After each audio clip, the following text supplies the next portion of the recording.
கோவையைச் சேர்ந்த பிரபல சமையல் கலைஞரும் நடிகருமான மாதம்பட்டி ரங்கராஜை திருமணம் செய்து கொண்டுள்ளதாக அறிவித்திருக்கிறார் பிரபல ஆடை வடிவமைப்பாளரான ஜோய் கிறிஸ்டில்டா. ஏற்கனவே மாதம்பட்டி ரங்கராஜுக்கு திருமணம் நடந்து 2 குழந்தைகளும் உள்ள நிலையில் கிறிஸ்டில்டா தற்பொழுது 6 மாத கர்ப்பமாக இருப்பதாகவும் இதனால் அவரை திருமணம் செய்து கொண்டுள்ளதாகவும் அவரே தனது எக்ஸ் பக்கத்திலும் தெரிவித்திருக்கிறார். கோவையைச் சேர்ந்தவர் பிரபல சமையல் கலைஞரான மாதம்பட்டி ரங்கராஜ். கோவை மட்டுமல்லாது இந்தியா முழுவதும் முக்கிய பிரபலங்களின் நிகழ்ச்சிகளில் சமையலாளர் எடுத்து வருகிறார். கடந்த சில ஆண்டுகளுக்கு முன்பு கூட மத்திய அமைச்சர் எல் முருகனின் இல்லத்திலும் பொங்கல் விழாவில் மாதம்பட்டி ரங்கராஜ் சமையல் செய்து அசத்தினார். இதற்கு முன்பு மெஹந்தி சர்க்கஸ் என்ற திரைப்படத்திலும் மாதம்பட்டி ரங்கராஜ் நாயகனாக நடித்திருந்தார். தொடர்ந்து பிரபலமான அவர் நடிகர்கள், அரசியல் பிரபலங்களின் இல்ல திருமண விழாக்கள், அரசியல் மாநாடு என பிரம்மாண்ட விருந்துகளை ஏற்பாடு செய்து சமையல் செய்து கொடுத்து வந்தார். இதற்கிடையே கடந்த சில தினங்களாகவே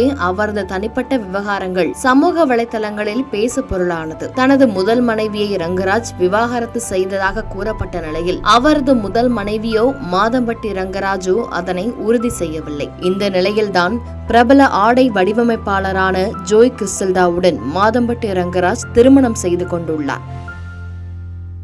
மிகவும் எளிமையாக கோவிலில் இருவர் மட்டும் திருமணம் செய்து கொண்ட புகைப்படம் தற்பொழுது சமூக வலைதளத்தில் வைரலாக பரவி வருகிறது. அதனை தனது எக்ஸ் பக்கத்திலும் உறுதி செய்திருக்கிறார் ஜோய் கிறிஸ்டில்டா. மேலும் புகைப்படத்தை பகிர்ந்தும் அதில் பேபி லோடிங் 2025 என்றும் கர்ப்பமாக இருப்பதாகவும் அறிவித்திருக்கிறார். 6 மாதம் கர்ப்பம் என பதிவிட்டிருக்கிறார் ஜோய் கிறிஸ்டில்டா. இதன் மூலம் மாதம்பட்டி ரங்கராஜ் குறித்த செய்திகள் தற்பொழுது உறுதியாகி இருக்கிறது. திருமணத்திற்கு முன்பே அவர் கர்ப்பமானதாகவும் அதன் காரணமாகவே இந்த திருமணம் அவசரமாக நடைபெற்றதாகவும் சொல்லப்படுகிறது. அதே நேரத்தில் முதல் மனைவியை அவர் விவாகரத்து செய்தாரா என்ற கேள்வியும் எழுந்திருக்கிறது. ஒருவேளை விவாகரத்து செய்யாமல் 2வது திருமணம் செய்தால் அவர் மீது சட்ட நடவடிக்கை பாயும் என்பது குறிப்பிடத்தக்கது.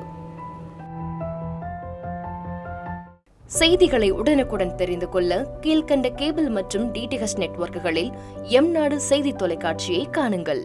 பாதகம் செய்பவரை கண்டால் நாம் பயம் கொள்ளலாகாது பாப்பா. மோதி மிதித்துவிடு பாப்பா, அவர் முகத்தில் உமிழ்ந்துவிடு பாப்பா. அண்மை செய்திகளை உடனுக்குடன் தெரிந்து கொள்ள இணைந்திருங்கள் எம்நாடு தொலைக்காட்சியுடன்.